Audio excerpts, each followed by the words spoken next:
I think we are already live, so let's begin once again. Sorry, ladies and gentlemen who are watching for a technical error, and we couldn't actually get connected properly.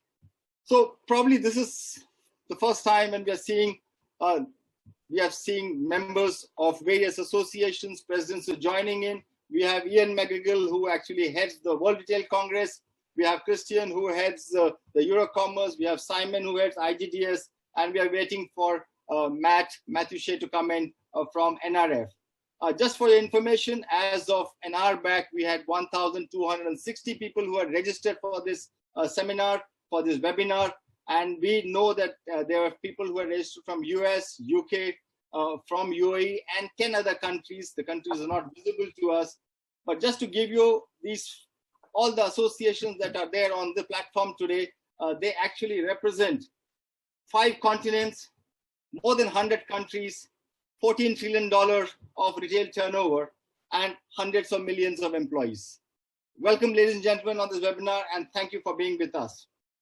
Let me start the question with Ian. Ian, you had a World Retail Congress those years, a supplement which you came out last week, talking about what's happening in various countries. Can you actually give us a gist of what was the impact that you have seen across the world that you have actually captured? Yeah, well, thank you, Mr. Nagesh. And we, as you say, we wanted to produce this special report, given just the enormity of what's going on around the world. And we at the Congress have this network of retailers that we speak to and know right around the world. And we just know that retailers in all corners of the world are going through this, enormous upheaval and challenge. And we wanted to kind of capture that. So we're now started producing what will be a series of reports every 2 weeks, where we have a series of senior retailers and retail experts giving us their experiences and insights from around the world. So we've got something like 15 countries that are covered in the report. In fact, everyone in this webinar has also contributed, Christian, Simon, and Matt when he joins, and yourself, Mr. Nagesh.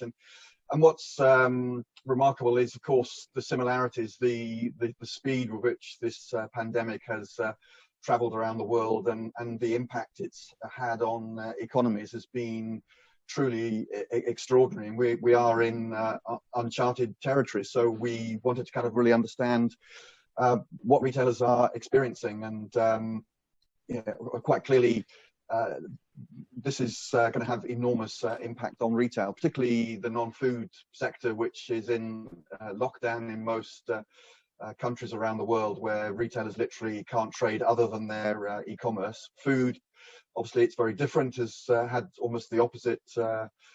When the crisis hit, we had panic buying, which we saw right through from China, Australia, and then Europe and America, and that's now settled down. And again, there's the tensions of e-commerce.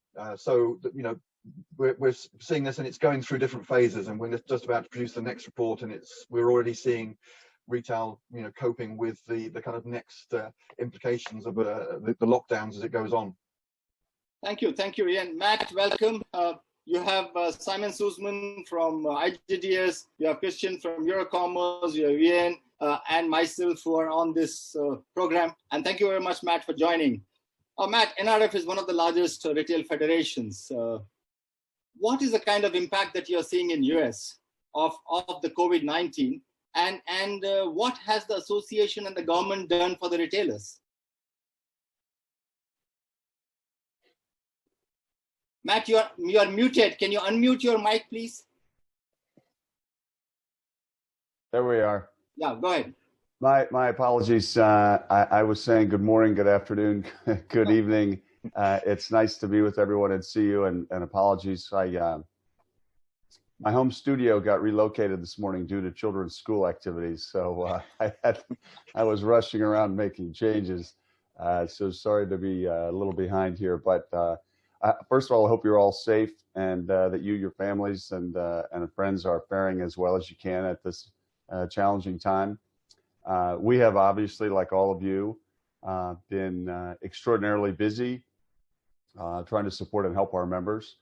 And in the U.S., it's really taken, I think, two main phases, and then inside of that there are sort of different chapters. And I would say a month ago, when this was first coming to the US in early March, as recently as maybe March 10th or 11th, we were still pretty much operating business as usual. Congress was in session and meeting in person, and stores were open, and people were going about their daily lives, and things had really not started to hit in the US.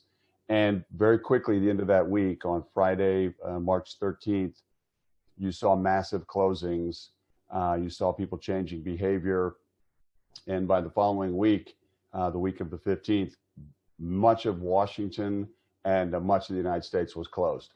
And so that first phase was helping companies understand who was a so-called essential retailer, who was non-essential, who would be open, who would not be open, and sort of the winners and the losers in that first phase.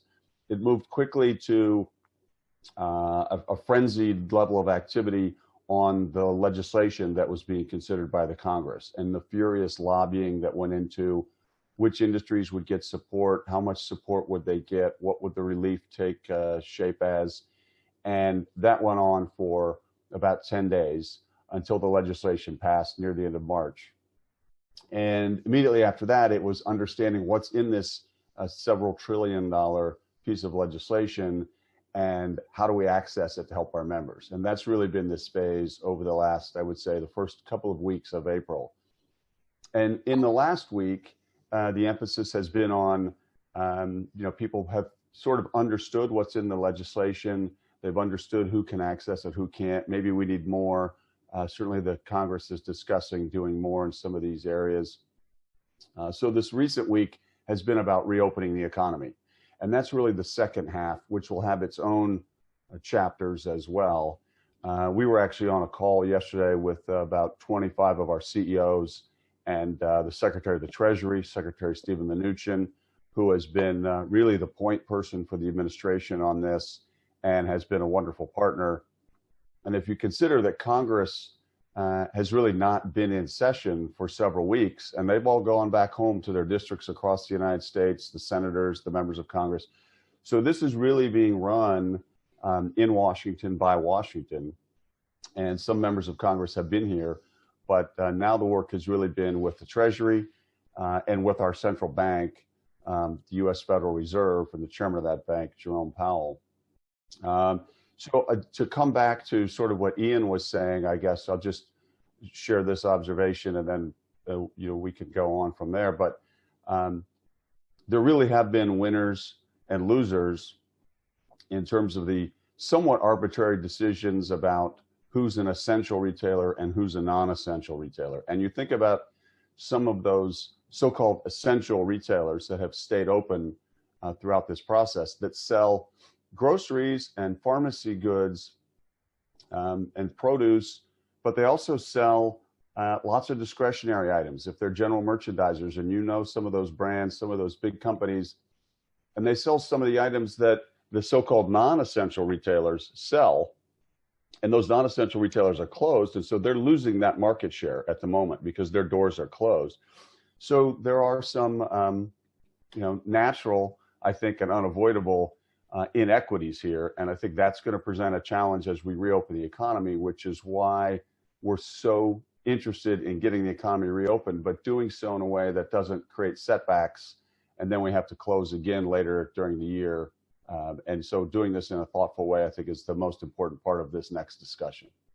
Pat, one quick question. Do you have any early impact assessed in terms of what is the kind of impact it has done to the retailers? Any research, any survey done, or what is the kind of fear, what is the kind of job losses, or what is likely to happen? So I guess the research would go in a couple of categories. One is consumer behavior. And we've seen consumers initially say that they were going to change the way they shopped, but they weren't necessarily going to change how much money they spent. They weren't going to necessarily spend less. That's evolved a little bit. People are now a little more concerned about having enough money to get through this. And so I think you're going to certainly see some overall pullback.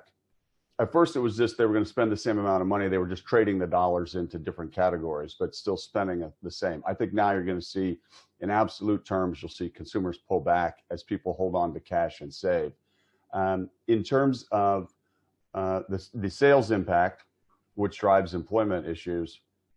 This is a loose and a very generalized statement, but I would say we have two kinds of members.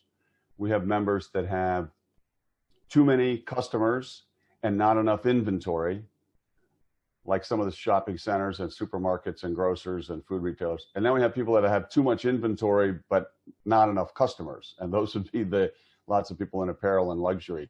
That's not numbers. Any numbers coming out in terms of the impact? Any numbers coming out in terms of the impact of job losses? I'll come back to you, Matt. Let me go to Christian, because Christian, what's happening in Europe?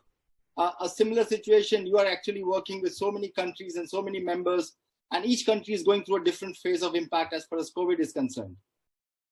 Well, yes and no. I think it's there's been difference in of course which countries have been hit first, and of course as you know, from a health point of view and also economic point of view, Italy was the first country to be hit with high levels of mortalities and people being in hospitals. But very quickly, I think a number of other countries as well were affected by the disease, and what you've seen very much all over Europe now is what Ian and also Matt have said. I mean, I sort of tend to describe it a bit as a tale of two cities, in a sense of although I think I'm not sure we could say that it was the best of time, but certainly for a number of retailers it was is definitely the worst of time. I think clearly a clear difference between those retailers that have been working in food retailers, being essentials, the result of panic buying. I mean, you've seen the results of companies like Ahold Delhaize or Tesco announcing +15, +2, +30% increase in sales in the first quarter compared to last year. That tends to sort of normalize now throughout at the beginning of the second quarter. But I think for all of them, I think it's been quite difficult, because these volatile shopping patterns have been difficult to forecast and expensive to serve, because even if some have had an increase in sales, I think there's also been an increase in costs that was related to an increasing number of delivery to the store from distribution centers, higher levels of absentees. I think typically, retailers are reporting about doubling level of people that have absent from work, either because they've been sick or they've not been able to turn out to work because they've had to take care of their children. So I think so a number of retailers had to cope with that sort of issues. So I think it's been fairly, similar. Of course, some countries have had different approaches to the lockdown. I mean, most notably Sweden, where stores, all shops are still open. People are still free to move around. To some other countries, more to south of Europe, where the lockdown has been a little bit more dramatic. What we've also seen, but I think is also an increase in going into e-commerce, also for groceries, and starting from a low basis. I think what this crisis will bring about is people who have not shopped on the internet, have started to do that. And all of us actually who probably were somewhat less familiar with video conferences are all, doing that. So the digital, if this crisis is still telling us, all of us, I think, working in retail or in other businesses, is that it is accelerating the digital transformation. So, Christian, just a question, please. Are you expecting a kind of store closures, or seeing some situations where if the closure remains for 1 month and 2 months? Today we talked of Neiman Marcus going into a bankruptcy proceedings. Are you expecting such kind of a situation? Because 45-60 days is a large number of days for stores to be closed. It is, and I think it's, that's the other side of the story. I think on the non-food side, of course, stores having had to be closed for about the last 4 or 5 weeks. And I think a number of them are also small and medium enterprises with, fairly limited amount of liquidity. So I think if this thing is prolonged, I think some of our countries and even some of the wealthiest countries are predicting that there may be 30-40% of bankruptcies. The good thing is that governments have acted, and have acted quickly, and so has the European Union and European Central Bank in providing, loan guarantees and fiscal measures. And I think from that perspective, I think Europe has, in order to prevent that. But it is true that I think if this prolongs, I think this will be untenable. This is one of the reasons why I think we are also working and asking for a gradual but relatively rapid reopening of the stores. Also on the non-food side, we've seen it in Belgium last weekend with, DIY reopening. We've seen garden centers reopening. And when people are at home, I think this is actually a quite important and in a way also essential function. I'll come back to you and Mac, because I do want to check up in terms of what's happening and what kind of a government support that you all have got. Simon, India has not seen any kind of government support as of today in terms of economic packages. We have had health packages and some financial packages. What about South Africa, and what about the areas that you cover, as well as some of the IGDS members? Is there a package coming, or what kind of package does the government require to do? Or if you represent a retailer, what exactly should the retailer get from the government? Money. So I think what you highlight, Nagesh, is the emerging market conundrum. Every job is absolutely critical in the emerging markets, and this lockdown is causing millions of jobs to be lost, and governments do not have the cash reserves or the borrowing ability to come up with the packages that the first world countries are coming up with. So if I look at the department store industry, 80% of the department stores around the world are closed. This issue of whether they will survive is going to depend on cash. Have they got the cash? Have they got access to the cash? What are the deals they can do with the landlords, the banks, and mostly in the first world with the government, and in our world, yourself and myself, Nagesh, we are unable to look to government for that support. So creating our own ability to preserve cash is absolutely critical. All the rest of what our colleagues have said pertain everywhere. We've all got the wrong inventory. We're all going to have less customers at the end of this. We're all going to see channels that have changed or maybe changed permanently. So I think the critical issue is survival. How do these retail businesses survive? The food businesses are doing well or reasonably well, and the apparel businesses are facing an intrinsic threat to survival. So survival to me is cash, and we need to do everything we can to preserve, beg, borrow, or not quite steal cash. Matt, survival is the word. I know that Trump announced $2.8 trillion. What kind of monies have the retailers got, especially the non-food? I know Amazon is booming, Walmart is probably doing well. What about the non-food retailers? Have they got support from government? And if yes, what kind of support? Well, I would say the support that came from the federal government in the U.S. Really is in three categories. One is for consumers, and some of that was in the form of direct payments of cash, and some of that was in form of unemployment compensation benefits, done a little bit differently than done in Europe and other parts of the world, but through our existing unemployment system. So payments to consumers, unemployment support for workers, and then a lot of support for small business. And much has been talked about, written about the small business relief efforts in the U.S. and the billions and billions of dollars going there. The other big category, I guess the fourth area, is all those other retailers that are too big to fit into the small business category, and some of the credit facilities that have been stood up by the Federal Reserve with the support of the U.S. Treasury system. And, that's been the big question. And that was a lot of what we discussed yesterday with Secretary Mnuchin, was how are we going to support these companies that don't fall neatly into a particular small business category? They're too big for that relief. They had good credit at the beginning of this year, and maybe they've been downgraded as a result of their cash flow and liquidity issues.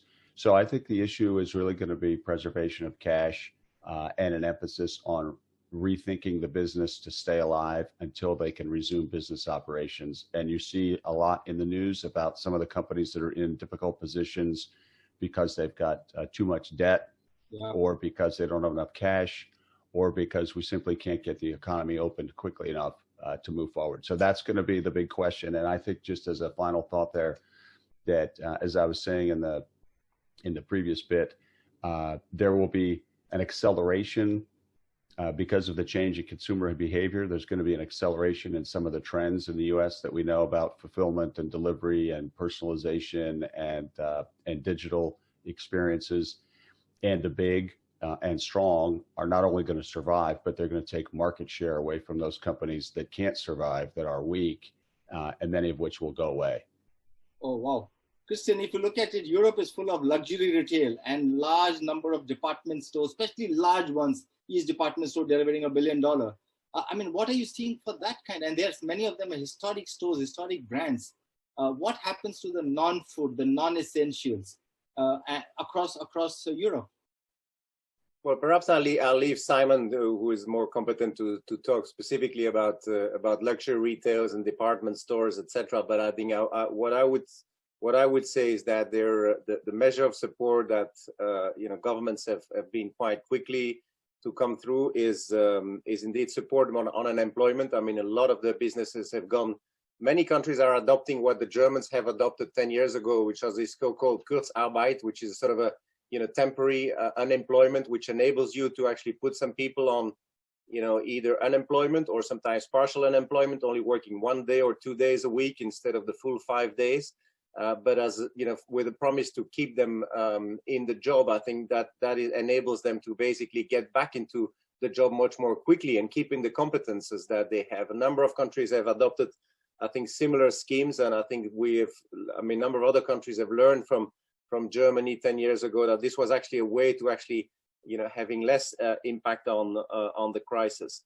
A number of banks and governments have also come with some fiscal measures in terms of tax deferral, because liquidity is important, and therefore, not having to pay, your taxes, for a while, not having to pay for your employees, I think will help actually some of those businesses to stay on board.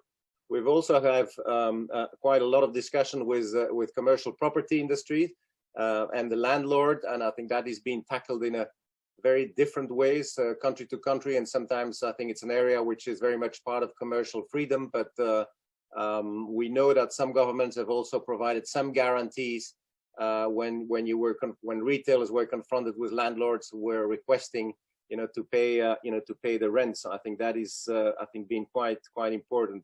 We've also seen some relaxation of state aid rules, which has enabled in the UK, for example, to have some relief on the business rates, which is one question that actually the brick and mortar retailers that saying, well, the online don't have to pay these taxes, and on top of that they can stay open. Can we get a sort of a release on these business rates, or the TASCOM that we have in France as well, which we've been actually asking in terms of a level playing field.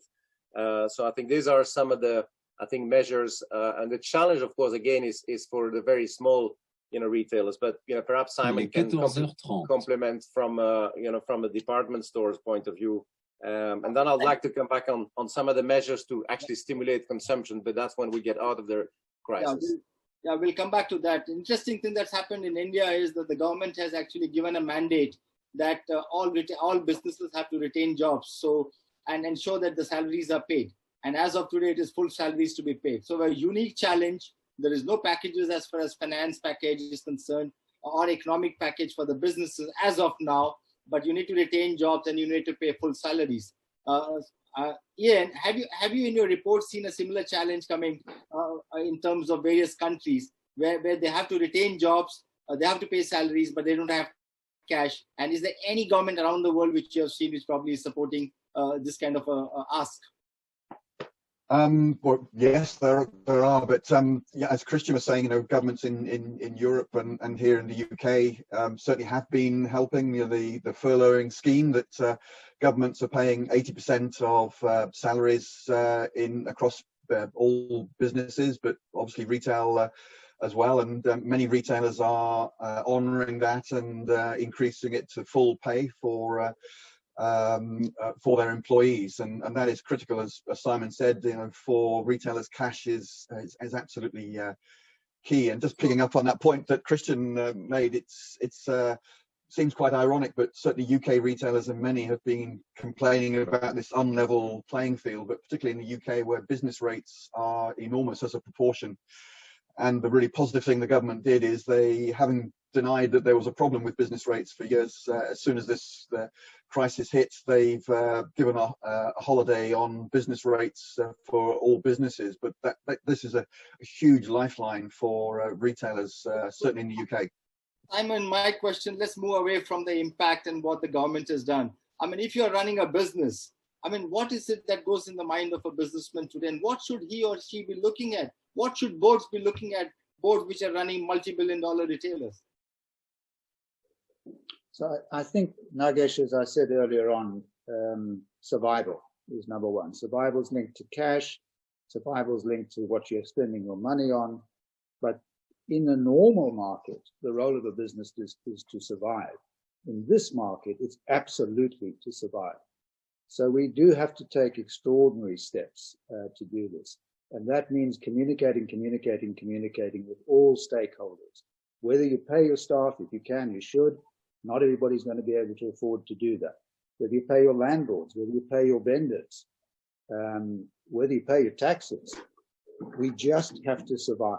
And as I listen to our colleagues on the panel, there's such a vast difference in support from government to government to government. Those of us in emerging markets should not be looking to expect that level of support. So we have to do absolutely everything we can to preserve cash, get access to cash, and keep our businesses alive into what will be a changed world going forward. So I think patterns of shopping will change. I think conspicuous consumption will disappear for a couple of years. I think food will remain strong, but I think we're going to see a customer still nervous and what I call a jobless world. So less jobs, i.e. less demand in the marketplace. That's going to be even more difficult for us to handle. So coming to you, Matt. Matt, if you look at retail has a multiplier effect. I mean, retail being the last mile, a lot of suppliers actually supply into retail. In a situation like this, when cash becomes very, very important, you can actually have a down chain effect where suppliers are not paid, and they may have a situation where they will have job cuts happening. It's a full value chain which can get impacted. If you were to talk on behalf of many of your members, what is going on in the members' mind? How are they looking at managing this whole value chain? Well, I think just for context, in the U.S., there are more than 52 million jobs that exist in our economy because of retail activity. So that's 1/4 of all jobs in the U.S. And as you say, retail is an entire ecosystem. So it's not only the jobs that are directly in retail, but those that are indirect or those that are induced in the U.S. and around the world. I had a conversation with one CEO the other day of a major multi-billion-dollar retail company who told me he'd gotten a phone call from a supplier in Hong Kong who does $10 million of business with this $25 billion company. So very small relative to the size of the retail company. But for that supplier in Hong Kong, it's the major order that keeps them alive from one year to the next. It's their single biggest customer. And this retailer had just canceled that order. And this small retailer, the supplier in Hong Kong, was desperate to find a way to do some sort of a workout. And so I think you multiply that across all of these jobs created around the globe that are connected to retail in the supply chain and distribution, in logistics, transportation, design, manufacture, all of those. It's tens of millions, maybe hundreds of millions of jobs. In the U.S., we estimate there have already been 1 million U.S. job losses. This is in an employment base of about 160 million in the U.S. right now, where we were when we went into this, with very low unemployment rates, right around 3%. So we expect in the next 6 months the potential for more than 6 million retail jobs to be lost, and over the course of the year, more than 12 million. So I think, as Simon was saying, at some point, this is going to be about providing relief to consumers. Yeah. And I know as we came out of the last recession in 2008 and 9 and 10, I spoke to the CEO of a luxury company in about 2013. So to Simon's point, it was 3 years after this recession. And I asked her how her customers were behaving. And she said, Matt, you know what, when it comes to selling luxury items like expensive handbags and luxury clothing, at some point, even my customers behave rationally. And so I think even for people at the high end that view their wealth on the balance sheet, not just on the income, on the profit and loss statement on a month-to-month basis, everyone is going to pull back somewhat from their consumption. And so that sort of conspicuous consumption Simon mentioned, I think that's true. You'll see everything contract for some period of time. And for those at the lower income levels, it's going to be very important that we create some kind of a demand to get the economy moving again. So I think we have to do the initial relief now and survive.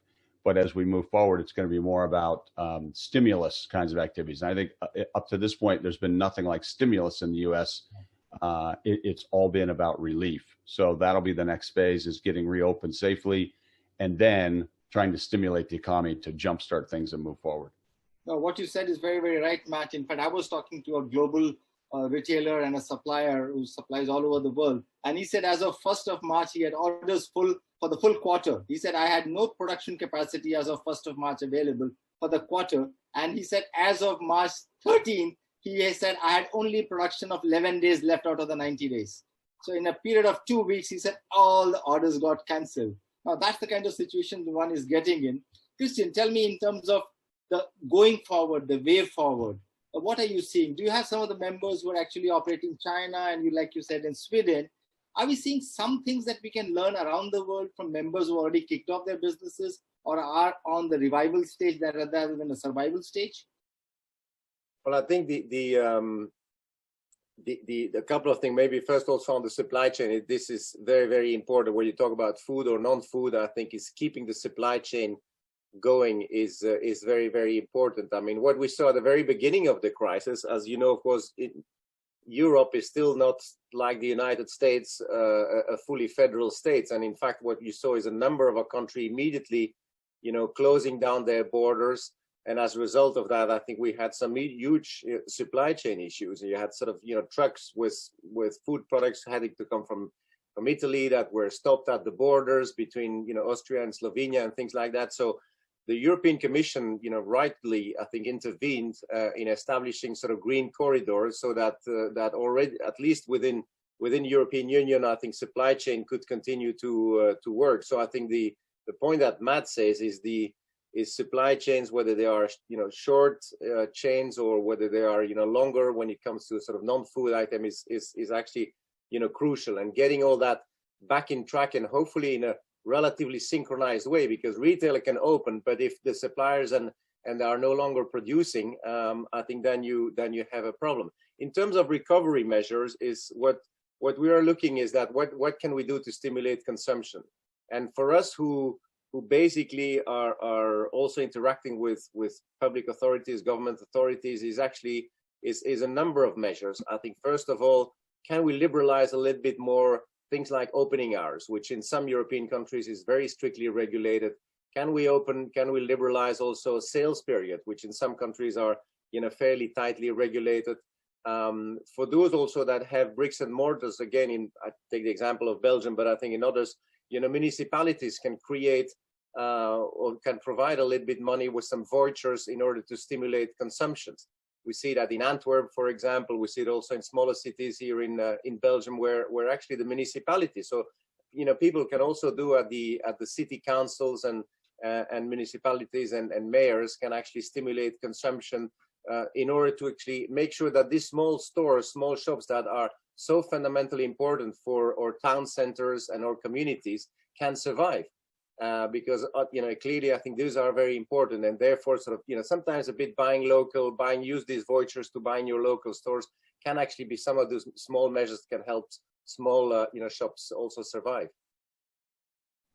Just to go back to you, Christian, you see a lot of tourists coming to Europe. I mean, a large amount of retail is based on tourists. With tourists not coming in, do you see any other opportunities? Are you also talking to the government in terms of opening up tourism? Do you see that happening over the next 3 to 6 months' time? Well, I think it is true that for those retailers that are, relying very much on tourism and related to particularly very, major cities that attract. I mean, we know some of our members that work very closely with airlines and with governments, and of course for those, I think that it will be quite a significant impact to have, much less tourism. On the other hand, I mean, if you can look at the glass half full, you see a lot of people saying, rather than going abroad, everyone is encouraged to go on vacation in their own country. So in a way, you'll see a bit of a shift. I don't think it will be a one-for-one, but I think even in countries like France or in Belgium, the people says, well, rather than going abroad, I mean, you're going to have to, spend your vacation in your own countries and discover actually the beauties of your own countries, and therefore also shop in your own country. You raised a very, very important point. Ian, tell me, is the whole globalization going to become more localized?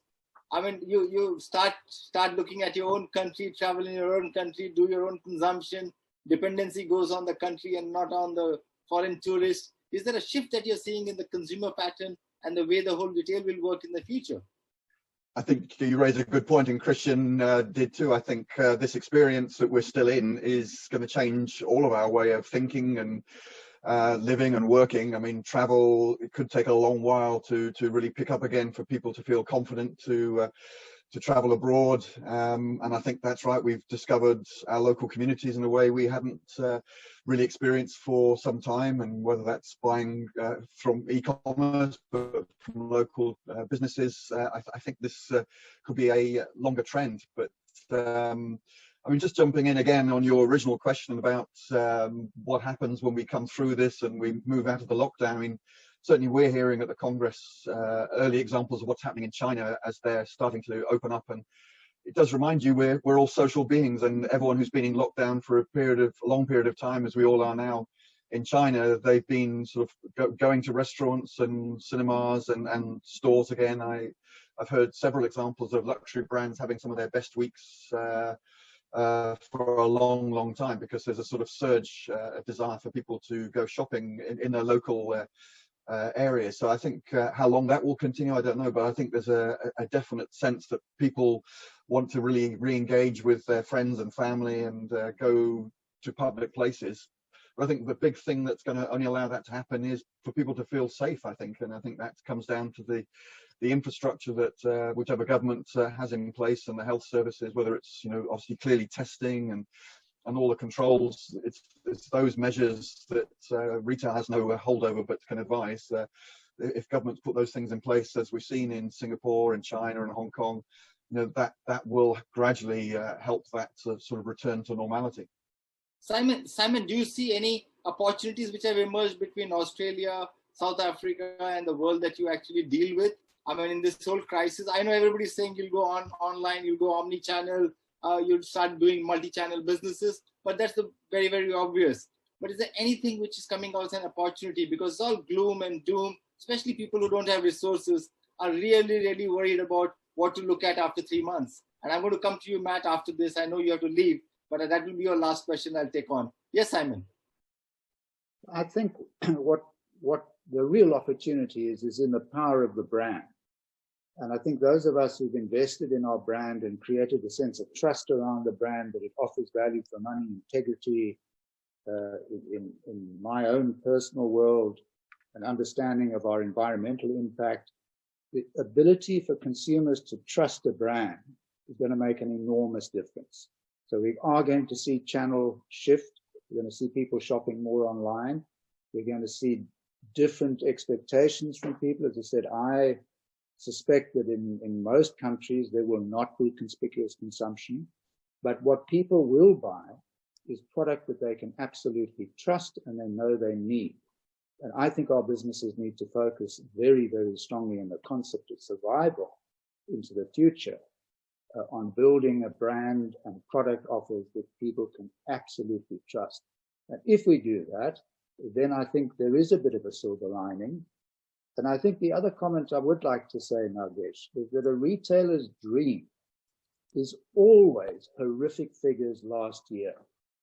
So we're going to get that dream in a year's time if we've survived. Yeah, so because of the worst performance of this year, we are going to see a very good performance next year, like-to-like growth at 20%, 30%, and the markets will forget the year 2020. Yeah. Wow. Nice one, Simon. Yeah, that's looking at the glass full always, as usual. Yes. That's Simon for you. Matt, US has always led things. A lot of us around the world have followed what happens in US. Any early opportunities that you see, anything that you see that people are thinking differently, which can make a difference to the business? And are you seeing already some shift in the way consumers shop? US is all about shopping, consumption, overconsumption. What are you seeing there for consumers and the way forward? Any opportunities?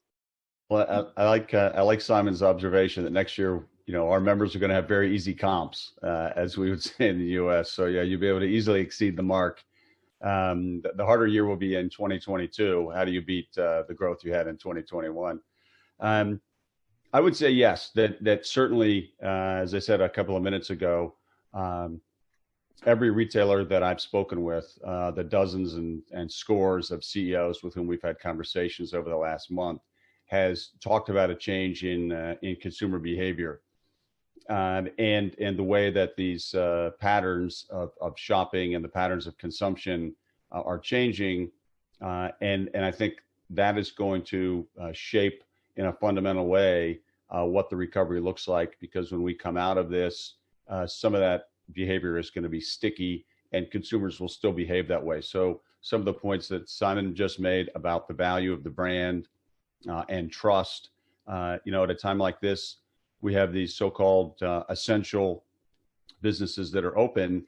And if you go to a wholesale club or a supermarket or a pharmacy or a DIY store, they've all adopted, safety and health protocols, but they're being implemented, I would say, with different levels of success and different levels of customer embrace. And so in some places it's very thoughtful, it's very comfortable.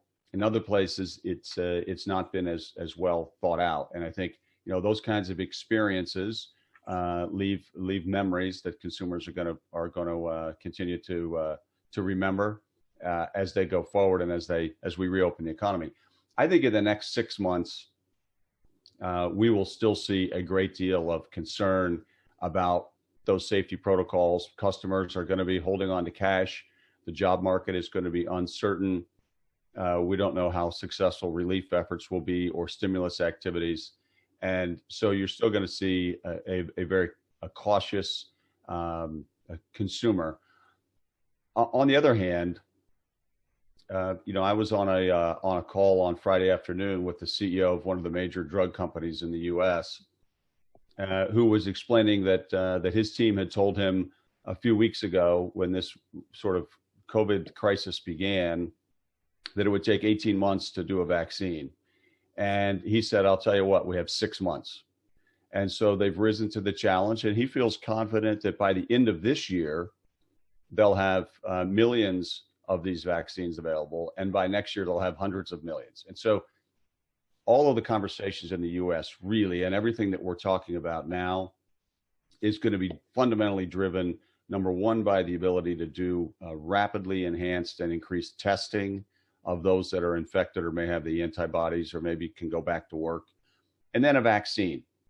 And I really do agree with the overall sentiment of the glass being half full, because we are social creatures. Now, that doesn't mean our consumption habits are going to resume exactly the way they were before this, or that we're going to see a completely V-shaped recovery, that it may be more like a U, or in some industries it may be like the so-called hockey stick.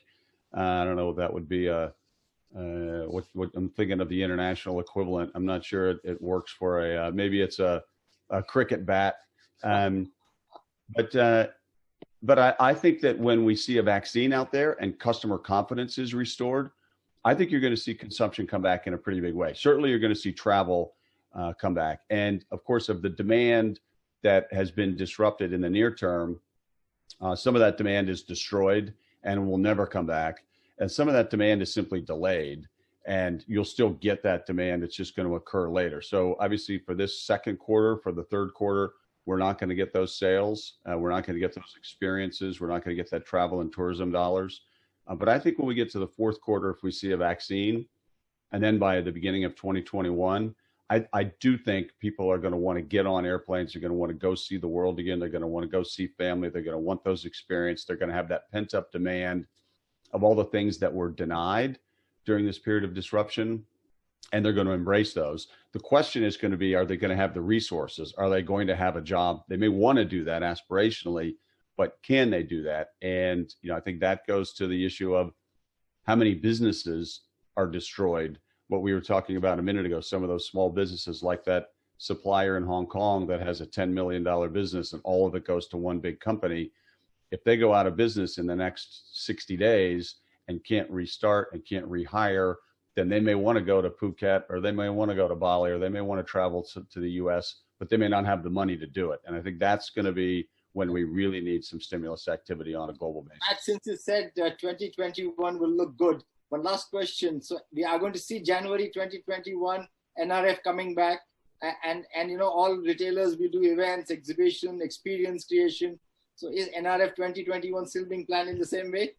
It is. I mean, it won't be delivered in the same way, obviously, because we may still be on some pretty enhanced security and safety protocols, depending on where we are with testing and where we are with the vaccine. But I spoke to the CEO of that convention center last week, early one morning, who's been working closely with the mayor of the city and with the governor of the state. And they're already, you know, some of you may have heard or read that they had used that convention center and others around the country as potential overflow medical facilities. And they have several hundred, low single digit hundreds of patients that are there who have been in more critical care facilities, who've been moved into these spaces and are now going to be released. And they're already in the process of converting the facility back to a convention center. They plan to open in July. And at the moment, they've learned a lot from this experience. So they've got the temperature checks, the automatic scanners at every door. They've got some spacing protocols. So I think it's going to evolve as we learn more, and as the overall market and the population evolves and the medicine and the science change.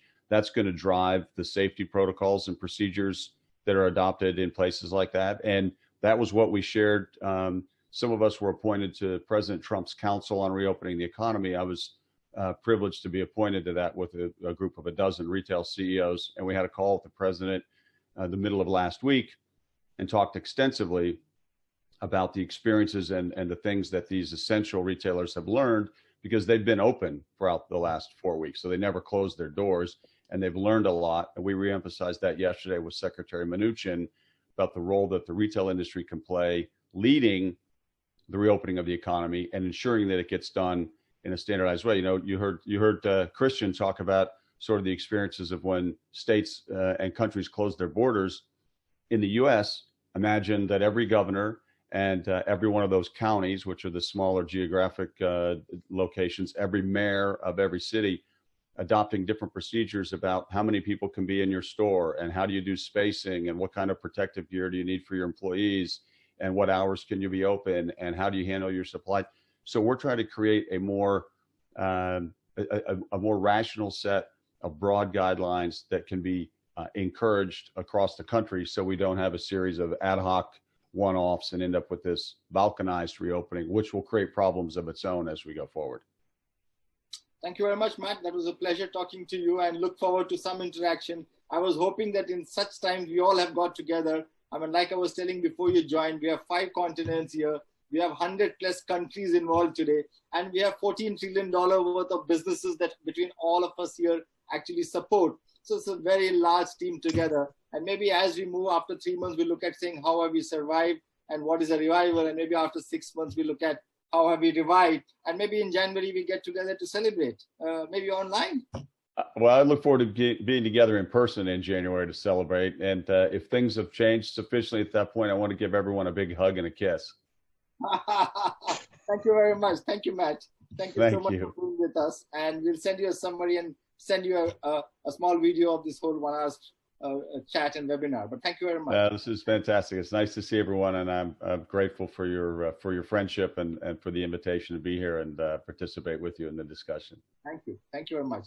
Christian, we were talking about all the CEOs as to how they get together and talk to you as an association. Now tell us as to if they have to look at the next 6 to 9 months, okay, how are the CEOs talking to you? What is it that you're looking at?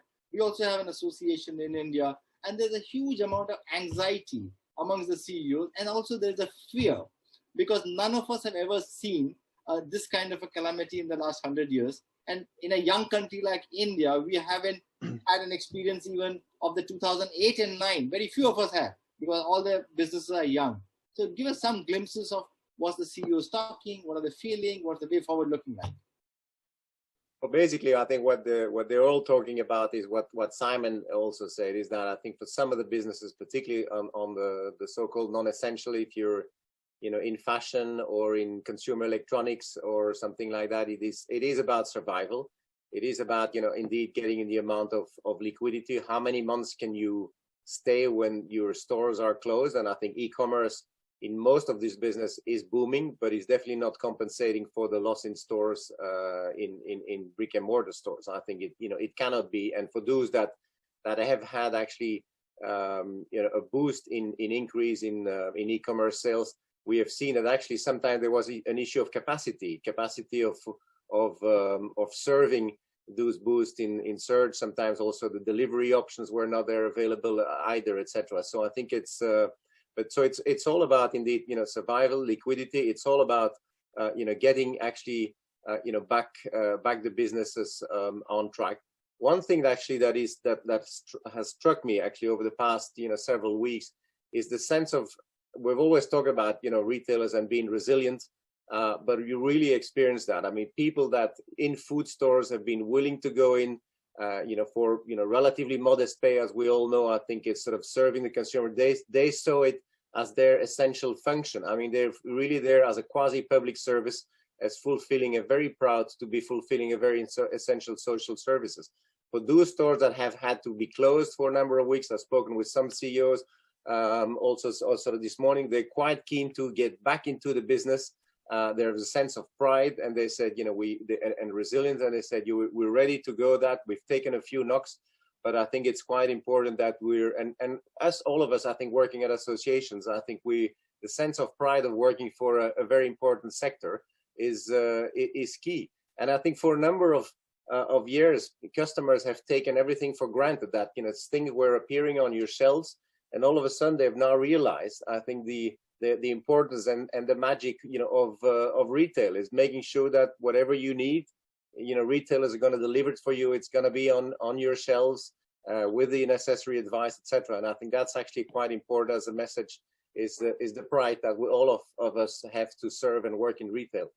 I must share with you two things that happened, and I thought we felt very good about it. One is that in India, all the non-essential retailers got together and offered their employees to the food retailers. I mean, right. In the association, there's a huge database created of lifestyle retailers and non-essential, and they are saying that if you want, some of our employees staying nearby your stores are willing to come and work with your organization. I think that was a very, very positive thing that happened. I'm in competition, but today all of us have got together.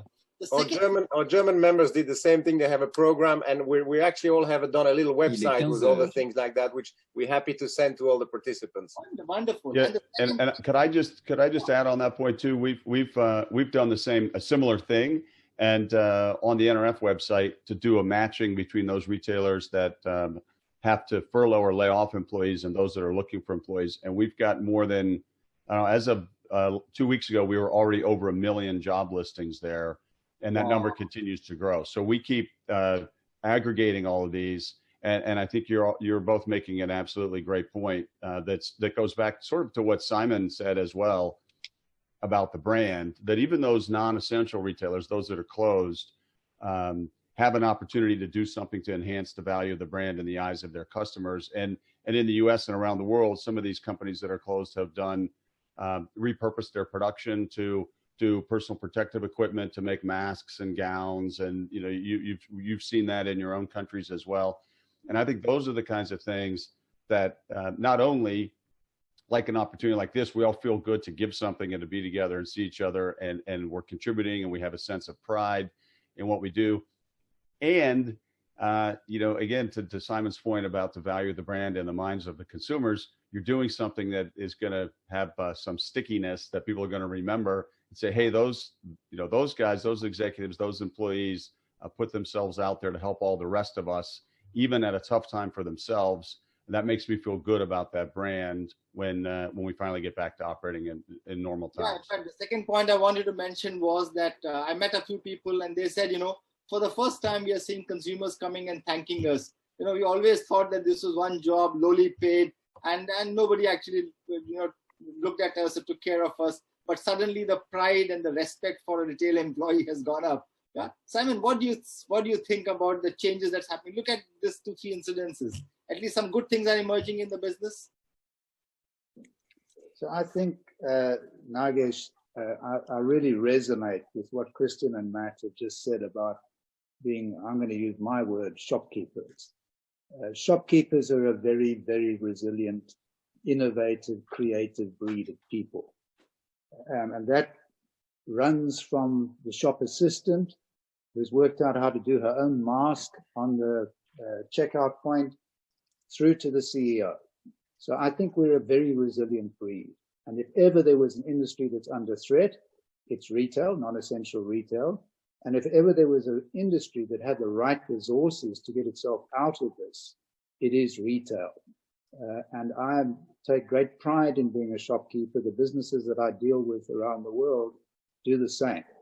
So I think for me, I love that message. Our people are going to be our answer. And that is from the shop floor, from the vendor base, right through to the creative directors and the CEOs. And that to me is the most exciting thing. So I have exhausted all the questions that I got from the audience. Just for your information, we have 1,200 registered participants and about 900 people on the YouTube live. But any one of you want to ask the question to anybody else on that? I mean, we are across continents, thousands of miles away. Do you want to address anything? Otherwise, I'll probably conclude. Simon, you have a question for anybody else here? No, I just think what a wonderful privilege to be able to talk to people involved in this industry in so many distant and different countries. So thank you, Nagesh, and thank you to the panel. It's been fascinating. Matt, any comments that you would like to make, and then I'll conclude. No, I just would echo that. My thanks to you and to everyone for being part of the call today, for the invitation to learn from you and to hear your perspectives and to share a few thoughts of our own. And I have to admit that that this is not only good content, but it's good for the soul. It makes me feel good to see you, and we're all doing this together.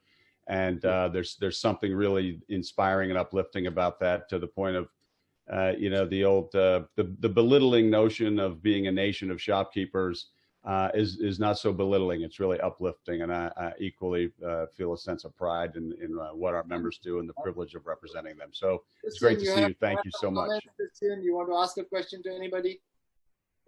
Not so much a question, but just to reiterate, I mean, with that global audience that we've got, and congratulations to you, Mr. Nagesh, for that. I want to reiterate that point, because we're hearing stories at the Congress from all over the world, and I think it's a really critical point that people have rediscovered the importance of retail. I mean, retail operates in the smallest communities into national markets, but particularly the essential retailers, where they've had to come to the fore. Food retailers, pharmaceutical retailers have done an absolutely amazing job, and the people that work right on the shop floor, really at the sharp end, and this is a health crisis after all, that they are going to work, they're doing what they can to make sure that literally they're feeding their nations. And I think hopefully the positive thing that will come out of that, people will rethink the importance of retail, which I think they will. Christian, you have something to say? Ask a question or comments before we close? Well, maybe one comment, and I think it's, first of all, to thank you for and Ian for having brought us together, because I think that is quite important. I mean, as Matt does it as well, as sort of bringing the global retail community together. I think so that we can exchange experience and share the solidarity, because I think maybe one comments and thing that I want to leave you with is maybe a suggestions to listen or read the article by Yuval Noah Harari. He's done a full piece in the Financial Times a couple of weeks ago, and talk about the importance of global solidarity in terms of solving this issue. This virus knows no borders, and I think it will only be resolved through global cooperations. And I think is a strong appeal for international cooperations. I think we're all facing with, unfortunately, a number of national governments and some leaders that tend to prefer sort of economic nationalism and protectionism. And I would say my plea is that we all need to go for more sort of global and international cooperation to address some of the issues, and this health crisis is one of them. and the resilience that we will need for recovery would also happen through, cooperation for the economic recovery. Thank you very much. Ladies and gentlemen, before we conclude, I just want to sum up the discussions. One thing which has come out very clear is this is something which is not impacted just India or UK or US or any other country. This is absolutely global. One more thing which has come out is that the way that the developed economies and the larger economies have treated in terms of financial packages and packages to help retailers and small and medium enterprises is very different than probably from emerging countries like probably India and South Africa that we represent. The another unique thing that I saw is it looks like everybody's looking at small and medium enterprises because we believe they're going to have a problem. And we also know that large corporations have an ability to take care of themselves. But I don't think we have found an answer for the guys who are in the middle, because neither they are going to be held by the government or nor they'll have their own way, but they are an important constituent of this business. The third point is the essentials have done very well, and I think they will continue to do well. But it is important now, and hopefully never in the future, but to at least define what is essential, because essential cannot be just food. For Simon, who's never grown a beard, a razor is an essential commodity, Simon, for you. Yeah. So I think that's the third point which has come out very, very clearly. Fourth is the importance of people across. I mean, the fact is millions of job losses are happening in US, and I'm sure the job loss is happening everywhere else. We did a research in India, both at the manufacturing and at the retail level. And the result that we have got from 1,500 retailers is they expect 20 to 25% of the retailers will not be able to survive even the next 3 months of closure. So we are actually seeing some serious issues and damages that can happen. Lastly, the consumers. I think consumers are started realizing the importance of retail. The consumers have started appreciating it. And we're also seeing consumers changing. So many of us who are in retail have to actually look at our consumers and track them, because if they are changing and we don't decide to change, then maybe those consumers are not going to come back. But thank you, ladies and gentlemen, for being there with us on the webinar 3 that we have actually conducted. And thank you, Matt. Thank you, Christian. Thank you, Simon. Thank you, Ian, for being there. I look forward to hosting another program like this, maybe in the next few months' time. Thank you. All the best. Be safe and enjoy the days. Thank you. Thank you. Thanks, Nagesh. Thank you. Thank you, Nagesh. Thank you very much.